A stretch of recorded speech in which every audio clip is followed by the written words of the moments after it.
Di dalam retorika ceramah ada sihir. Jadi bukan puslop merah dong, bukan apa, Gus Samsudin, bukan itu aja. Nah ini fenomena Gus Samsudin ini juga PR buat KNU karena pegangannya Syamsul Ma'arif Kubro, Manbaul Hikmah, Khazinatul Asrar. Ini kitab kalau dipegang sama ahlinya aman, tapi yang megang dia jadi kacau. Apa kata dia? Ente kalau nggak tahu bilang aja. Loh, kok ngegas nih orang? Pas berdiri lah sarungnya kurang panjang ya. Di kita kan rambut panjang preman. Apalagi guru kami dulu ya, yang namanya sama dengan Kiai Ali Mustafa Yaqub. Kalau ada yang manjangin rambut, besok ukhruj minal ma'had ya. Ini adalah multi level marketing yang sesungguhnya. Maka jangan ragu, memulai wakaf dengan diri kita sendiri dan ajak orang lain. Kalimat-kalimat seperti itu yang suka ingkar-ingkar begini wajar muncul pada orang-orang yang juhala. Jadi kalau ketemu orang begitu, hentikan debat. Kita nggak usah debat sama dia. Mau 1000 hadis kita bawa, dia nggak percaya karena kita bukan ustadznya ya. Inna fil bayan la sihrun, hadis sahih ini. Di dalam retorika ceramah ada sihir. Jadi bukan puslop merah dong, bukan apa, Gus Samsudin, bukan itu aja. Nah ini fenomena Gus Samsudin ini juga PR buat KNU karena pegangannya Syamsul Ma'arif Kubro, Manbaul Hikmah, Khazinatul Asrar. Ini kitab kalau dipegang sama ahlinya aman, tapi yang megang dia jadi kacau ya, kacau juga jadinya. Taufak ya, ini punya sanadnya semua nih. Benar Kiai ya, aneh nggak salah kan? Wajahnya wajah wifik kan. Ya. Ini kitab-kitab biasa kita belajar dari lu, benar ya? Biasa kita ngaji di Jawa itu biasa. Bahkan ada di Sunan Derajat itu ada pesantren, Yai Ghafur kalau salah namanya, itu buka kajian Syamsul Ma'arif pakai YouTube. Artinya ilmu ini bukan lagi ilmu rahasia, sudah diilmiahkan, sudah bisa dijelaskan. Cuma orang yang takut ketakutan ya, yang nggak ngerti mengatakan ilmu-ilmu begini sihir. Jangankan begitu ya, pernah nggak lihat di video nama Ashabul Kahfi dihancurin pas lagi ruqyah? Pernah lihat? Pernah lihat gak? Baru tahu ya.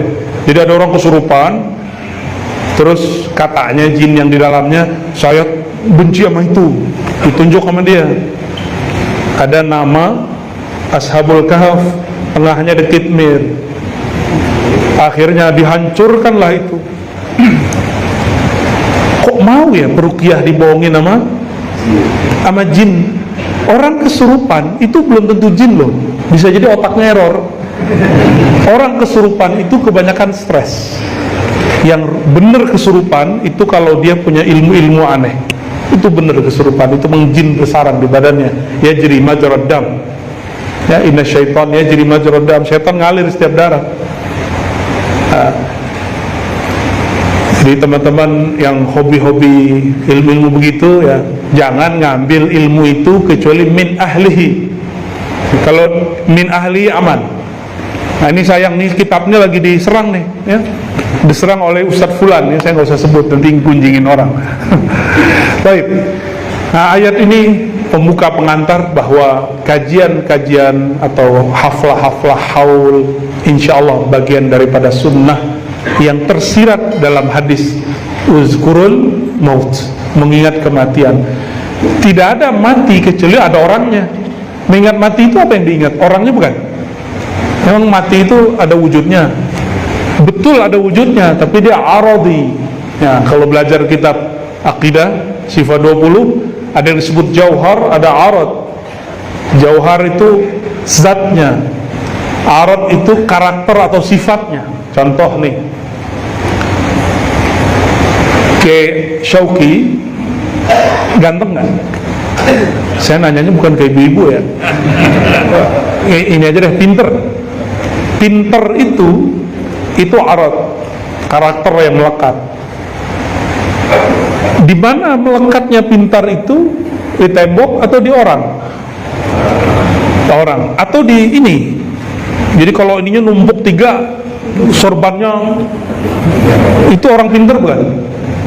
Keminter atau pintar beneran? Belum tahu kita. Ternyata pakai serban, pakai kopiah, pakai rida, pakai sarung bukan alamatuz zakat. Ciri-ciri orang pintar enggak.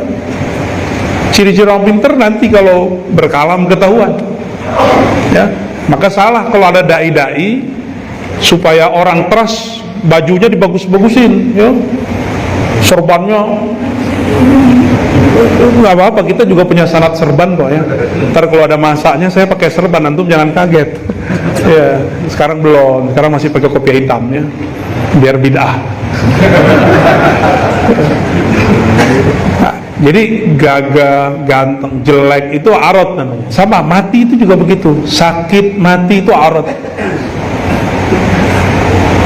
Kalau orang sudah belajar mati sebelum mati, maka dia di saat kematian datang rasanya indah. Nah, ini kalimat 2 lafaz ini betul-betul menghibur ketika orang benar-benar membaca ayat ini. Kullu nafsin za'iqatul maut, setiap jiwa pasti mati. Setelah mati, tuwaffawna ujurakum, innama tuwaffawna ujurakum yauman kiamat. Barulah, ini terjemahan maknawinya, kalau engkau ingin mendapatkan balasan yang sempurna, matilah dahulu. Itu sebabnya ahlullah, kekasih-kekasih Allah tidak pernah takut mati ya, bagi mereka hidup mati sama aja. Gak tahu kalau belakang saya ini udah siap mati belum Kiai? Ya. Orang kalau mati yang diingat apa? Kekasihnya. Nah, belajar mati itu memutus rasa cinta kepada selain Allah. Itu yang disebut mutu qabla an tamutu. Terjamaah saya gimana? Terpesantren saya gimana? Nah, itu hilang semua. Itu yang disebut mutu. Nah, dulu kami kalau talqin zikir dan baiat thariqah, kiai saya, mursyid saya agak ngeri. Kami disuruh mandi tengah malam jam 12, disuruh tidur ngadep ke kiblat, terus dikapanin, bukan dikapanin sih ya, kain kapan dijadiin selimut,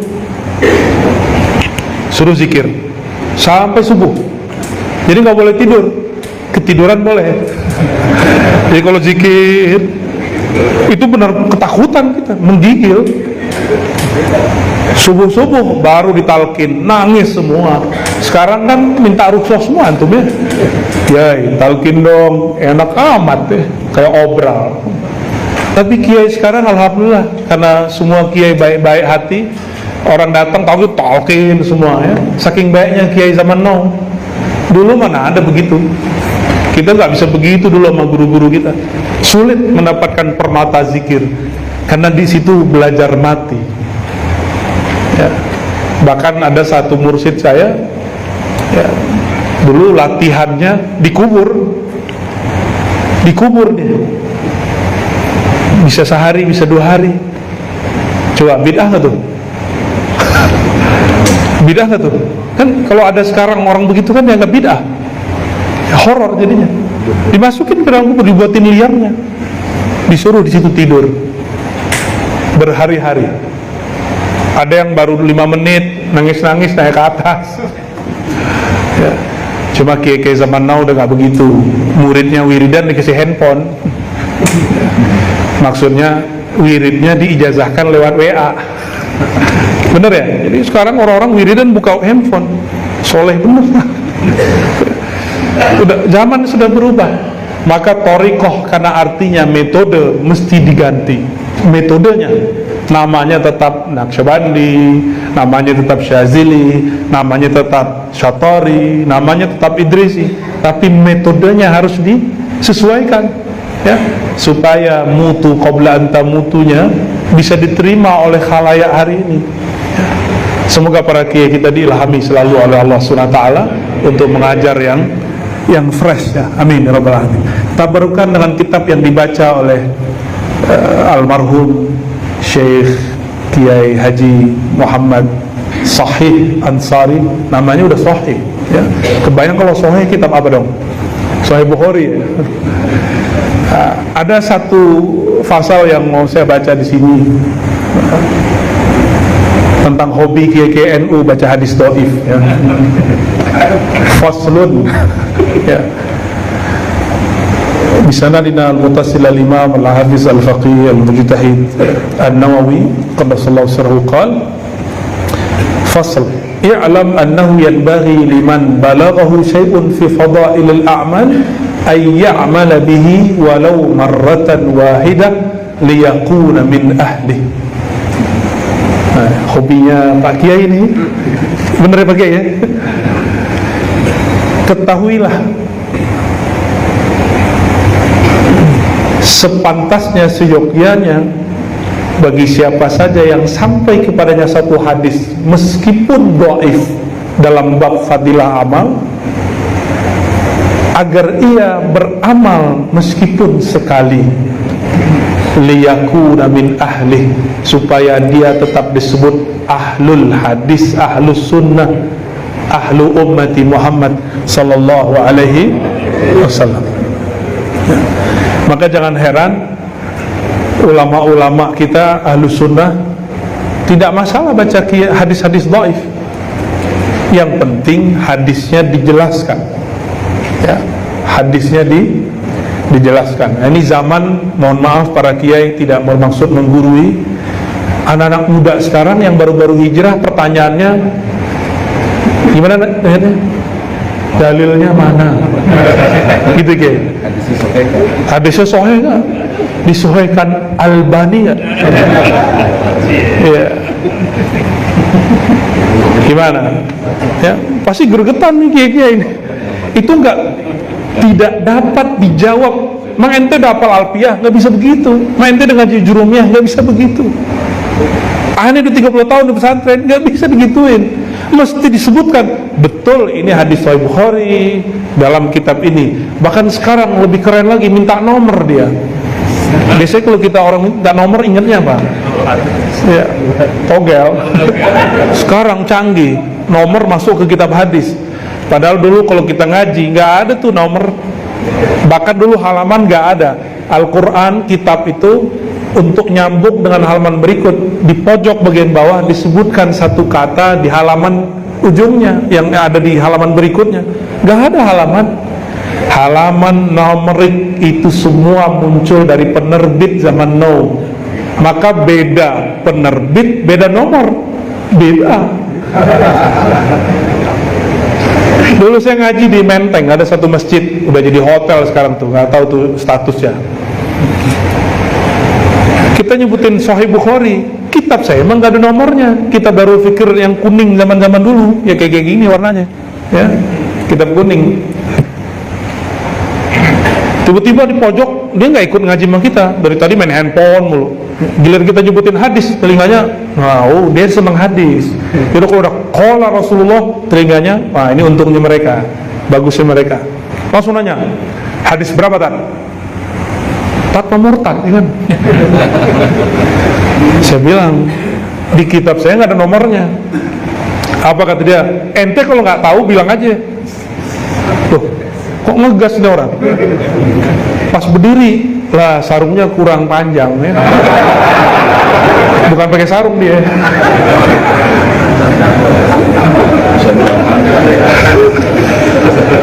Akhirnya kita maklum, kurang bahan, atas bawah kurang.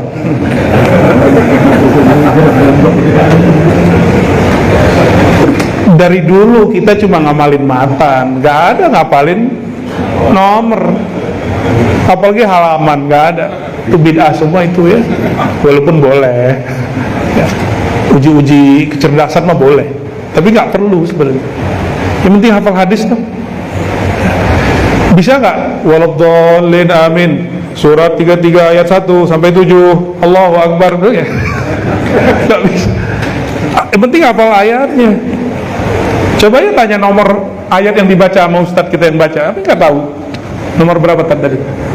Tuh nggak tahu dia, ada hafiz. Berarti hafiznya sohe deh.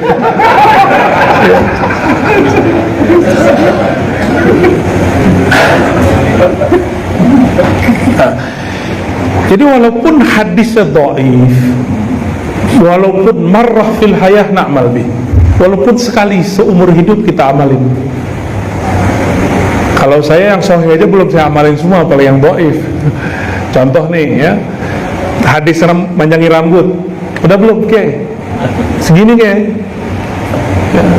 Kalau di kita kan rambut panjang preman, apalagi guru kami dulu ya, yang namanya sama dengan Kiai Ali Mustafa Yaqub. Kalau ada yang manjangin rambut, besok ukhruj minal ma'had ya. Bisa begitu ya, disuruh potong nggak mau potong, suruh potong nggak potong, udah insahid, nanti gua nggak bisa diatur. Apakah beliau menentang sunnah Nabi panjangin rambut? Tidak. Ternyata memahami sunnah itu ada yang secara harfiah, ada yang secara maknawi. Nah itu ahlinya yang tahu. Kalau sekarang kan enggak ya, para kiai ini ahli bid'ah nih, kebanyakan jenggot ini enggak banyak. Cuma berapa yang ahlul jenggot ini. Nah ini penting kita perhatikan bahwa beramal dengan hadis yang dhaif itu boleh ya. Bahkan tetap dianjurkan liyakuna min ahli ya. Wala yanbaghi an yatrukahu mutlaqan bal ya'ti bima tayassar minhu. Sebaiknya dia tidak meninggalkan itu, hadis itu nggak usah dibuang. Nah sekarang kan orang soal adab, hadis dhaif, dha'afahu Albani ya. Hadis dhaif, dha'afin Albani, nggak usah dipakai, nggak begitu. Hadis sahih itu yuhtamal fihi dha'af. Hadis sahih sendiri pun itu ada kemungkinan dia dhaif. Contoh, mau tahu hadis sahih tapi ada kemungkinan dhaifnya.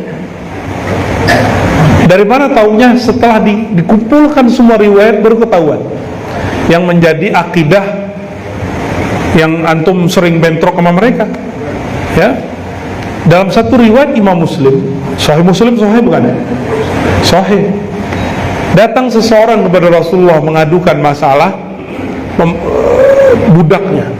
Budaknya ini dipercayakan ngurus domba, tapi nggak becus karena IQ-nya kurang ya.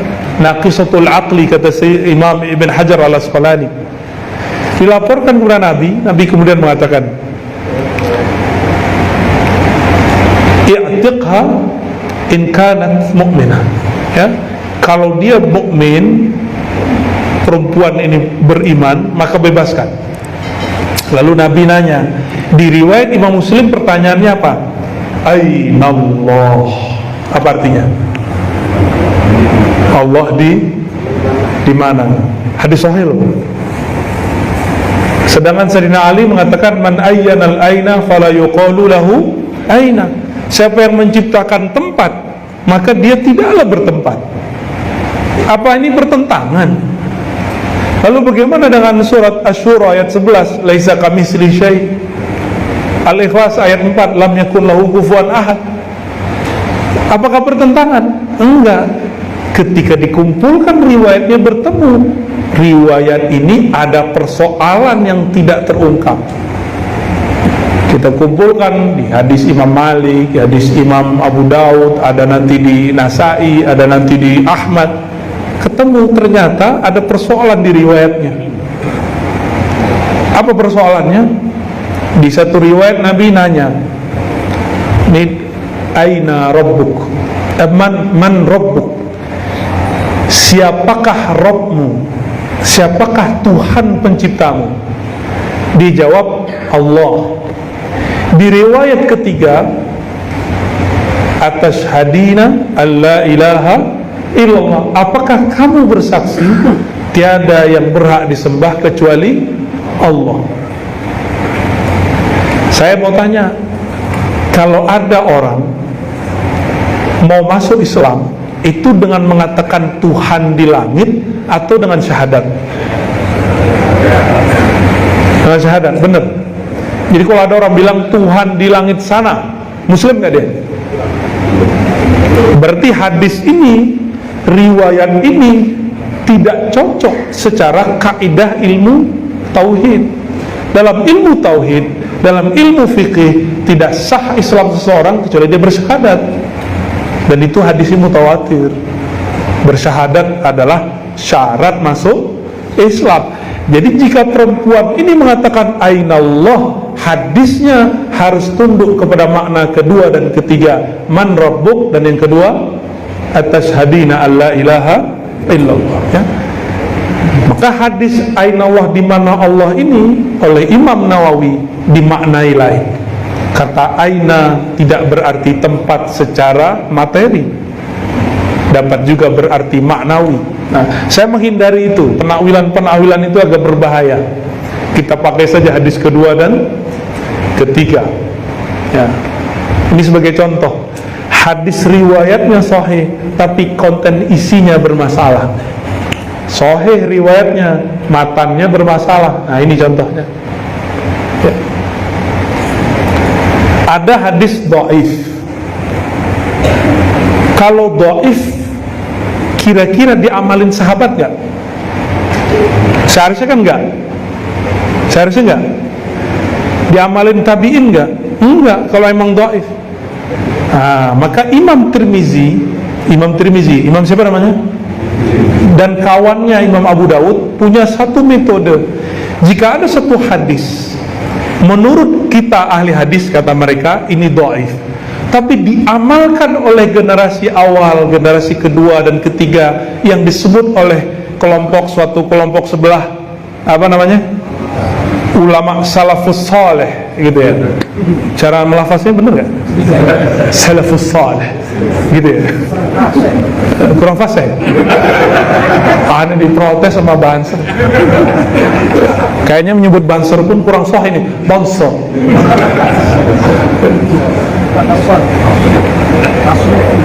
Salaf mengamalkan, yang disebut salaf itu secara mustalah itu generasi awal, pertama, kedua, ketiga, sampai abad ketiga Hijriah. Imam Abu Daud, Imam Tirmizi mendapati ulama sebelum mereka dan generasi sebelum mereka, kalau ada orang meninggal baca Yasin, tapi hadis Yasin itu dhaif. Imam Abu Daud meriwayatkan Iqra'u Yasin ala mautakum, bacakan surat Yasin terhadap orang yang mauta. Yang mauta, yang sakaratkah, sakitkah, atau sudah mati. Baik mati kemarin atau mati 1000 tahun lalu, boleh dibaca Yasin, kan mauta. Hadis ini dhaif, tapi Imam Abu Daud tidak mendhaifkannya. Pinteran kita apa Abu Daud? Imam Abu Daud ini seperguruan sama Imam Bukhari. Beliau berdua ini ngaji kepada Imam Ahmad bin Hanbal. Ahmad bin Hanbal berguru ke Imam Syafi'i. Kata Abu Daud, jadi Abu Daud ini nulis kitab ke Mekah. Sampai di Mekah, orang Mekah nanya, emang dari dulu orang Mekah nggak banyak nulis kitab kecuali pendahulunya, ya, Al-Humaydi. Kata orang Mekah, Abu Daud, kirim surat, hai Abu Daud, apakah di dalam kitabmu ini semuanya sahih? Dia kirim surat balasan, wa ma sakattu anhu fahuwa salihun. Hadis yang tidak aku komentari, maka hadisnya saleh, bukan salafus saleh. Jadi hadis itu enggak hanya hadis sahih, ada hadisun salihun. Ini mustalah ulama salafus saleh. Sekarang kan nggak ada orang pakai begitu. Yang ada apa? Santri NU soleh gitu ya, atau namanya solikun, ya, soleh solikun ya. Tapi soleh artinya relevan untuk diamalkan, itu arti soleh. Ini Imam Abu Daud loh yang ngomong. Imam Abu Daud ulama salafus saleh, lebih pinter dari imam-imam yang sekarang, ya. Apakah Albani, apakah Bin Bas, nggak ada apa-apa, ya. Abu Daud langsung ketemu pendiri mazhab. Kata beliau, yang tidak aku komentari riwayatnya, maka boleh diamalkan, bagus diamalkan. Kami ceklah ini hadis, Iqra'u Yasin ala mautakum, bacakan Yasin untuk orang mati. Ternyata Abu Daud tidak mendhaifkannya. Maka hadis ini wajar dipakai oleh ulama ahlus sunnah aswaja, terutama nahdiyin. An-nahdiyin kan aswaja sekarang banyak ya. Ahlus sunnah wal jamaah an-nahdiyah, ada al-wahabiyah. Banyak yang gak ridho ya. Aduh, kayaknya ahli bid'ah banyak di belakang. Ini kalau di Quran itu kan yuwaswisu fi sudurin nas. Baik, ini contoh. Ini hadis dhaif, tapi diamalkan ulama salaf. Imam Tirmizi, Imam Abu Daud, jika ada ulama salaf mengamalkannya, mereka sebut sahih. Sahih ya. Mungkin kita dari dulu nanya, kenapa ya majelis-majelis ulama aswaja ini dimulai dari sholawat, ngaji, kok ada baca-baca ngajinya, baca Qur'annya, ada sholawatnya? Emang di masa Rasulullah ada begitu? Gitu ya. Nah, kita lupa di masa Rasulullah, di Sahih Bukhari, di Muslim banyak riwayat ini berkumpul. Kemudian di riwayat Imam Ahmad ada satu riwayat mengenai yang kita kerjakan hari ini. Tadi pada maghrib salawat ya, istighosah ada, khatmul Quran. Nah, amal-amal begini itu ternyata disebut di hadis. Ketika malaikat yang disebut sayyarah atau tawafin, mereka berkeliling ke alam semesta, yang mereka cari cuma siapa yang mereka cari? Di hadis Imam Ahmad disebutkan detail, orang yang memuji ala Allah ya, simbol-simbol Allah. Yang kedua, yang teluna kitabak, membaca ayat-ayatmu ya Allah. Yang keempat, yazkuruna, mereka menyebut-nyebut namamu ya Allah. Yang keempat, berapa tuh tadi? 4 ya, salah angka ya, kesemangatan. Yang keempat, yusalluna ala nabiyyi, mereka bersalawat kepada nabimu. Tuh, satu paket. Dan yang mengamalkan itu hari ini cuma ahlus sunnah wal jamaah yang ada di negeri kita. Yang lain-lain udah banyak ditutup majelisnya. Di Mesir udah banyak ditutup ya. Ya, di Mesir bukan bid'ah, emang ya negaranya begitu ya. Udah apa namanya? Semenjak pandemi inilah.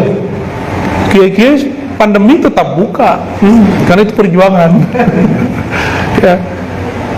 Benar Kiai, selama pandemi kita masih majelis, nggak ada masalah, nggak ditangkap, ya nggak ditangkap kan? Karena pakai masker kan? Masker pas masuk, duduk enggak. Malah kiai-kiai kita dijaga sama aparat. Di sana enggak. Antum coba buat majelis. Saya waktu ke Uzbek ziarah ke Imam Maturidi. Jadi kita kan akidahnya Asy'ariyah Maturidiyah, Ahlussunnah wal Jamaah. Alhamdulillah saya baca Yasin di sana, dan itu baca Yasin paling nikmat yang saya baca seumur hidup. Sampai hari ini belum pernah baca surat Yasin senikmat baca surat Yasin di makbarahnya Imam Abu Mansur Maturidi di Samarkand. Ya. Gaetnya kita udah nyampe malam. Kata orang kampung, exit. Bisa bahasa Inggris juga orang sini. Kita ngomong bahasa Inggris nggak bisa dia. Bahasanya bahasa Tajikistan. Saya bilang, udah tenang, walinya udah nunggu. Saya bilang gitu dah. Kita juga bingung walinya siapa. Kita patihain aja, patihain terus. Bener, saya sampai di gerbang sudah ada yang nunggu. Udah dikunci, udah digembok. Di tengah malam kita datang. Kata dia, saya kan pakai kopiah hitam. Antara rais safar. Padahal bukan. Saya bilang naam. Padahal raisnya di belakang. Yang penting bisa masuk. Masuklah kita. Ketika masuk, bahasa Arabnya cakep sekali ini orang. Saya tanya, ente punya majelis nggak? Jamaahnya banyak nggak? Dia bengong sama kita. Ente apa-apaan sih? Kami di sini ngumpul 5 orang, tangkap. Ngajar harus izin dari pemerintah. Nggak dapat izin pemerintah, bubarin. Begitu. Coba kiai-kiai ini mana mau di sertifikasi ustadz, nggak mau. Kecuali ada warna apa? Ya, ada angka-angkanya, pasti mau ya. Gak bakal mau. Kiai-kiai itu akan terhambat ketika mereka dikasih sijil-sijil ya. Tuh kan, baru ada yang ngomong mau atas ada rekeningnya. Nah, ini negeri alhamdulillah kita bersyukur sekali ya. Alhamdulillah. Nah, ulama salafus saleh amalannya dulu seperti yang kita amalkan hari ini, baca Quran, sholawat berjamaah, zikrullah berjamaah, ya, muji-muji Allah, kajian-kajian, membaca ayat suci. Nah, ini yang kita lakukan ya. Dan ini berkah dari Allah Subhanahu wa ta'ala. Barangkali inilah asbab kenapa negeri kita ya, covid begini, Indonesia termasuk negeri paling santuy ya. Inflasi nggak begitu. Tahu inflasi nggak? Kalau orang Sunda kan inflasi. Resesi nggak begitu, santai aja. Covid nggak covid, solar udah naik, mobilnya ganti aja. Memang ajib, negeri ini ajib. Allah berkahi, alhamdulillah rabbil alamin. Dan saya yakin ini berkah. Dulu ulama kita baca yasin, baca Quran, baca sholawat di negeri ini. Tanah ini diberkahi ya. Baik.